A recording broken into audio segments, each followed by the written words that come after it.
We're fostering a German Shepherd and her litter of 6 puppies for Woods Humane Society.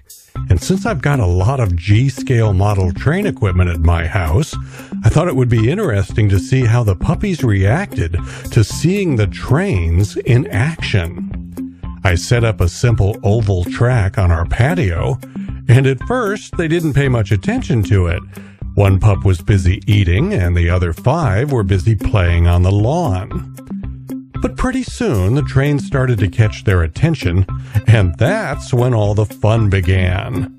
The pups stayed back at a safe distance at first, and I laughed when a tennis ball got knocked onto the tracks, and was a little surprised that not only did it not derail the train, but that the train managed to just keep pushing that ball around the track. The pups are 6 weeks old now, so I knew that they were confident and strong enough that the train wasn't going to scare them.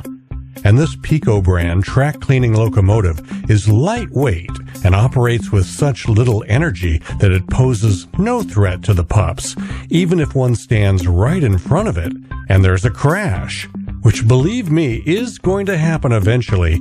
It's just a matter of time. There was a little bit of a close call here.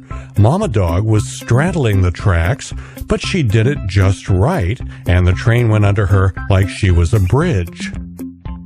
And here was another close call when one of the puppies sat pretty close to the tracks, but there wasn't any impact this time.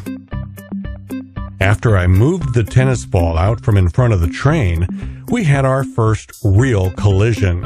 And as you watch this, let me just assure you again that none of the puppies ever got hurt by the train, because that's a really lightweight plastic train, just powered by a few AA batteries, and it just doesn't have much power behind it.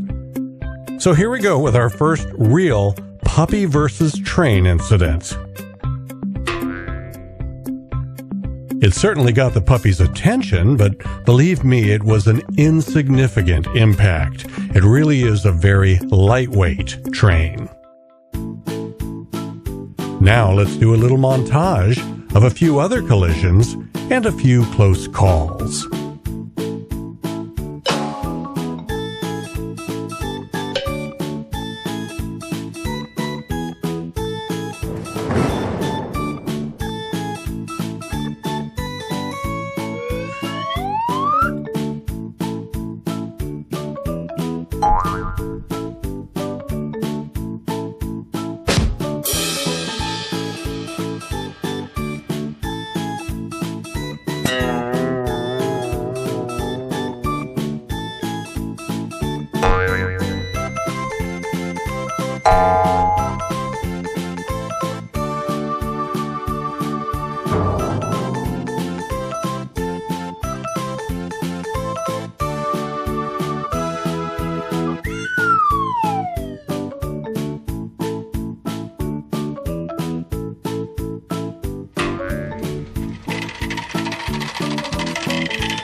I did have to stop the train at one point. Mama Dog decided to feed them right on the tracks.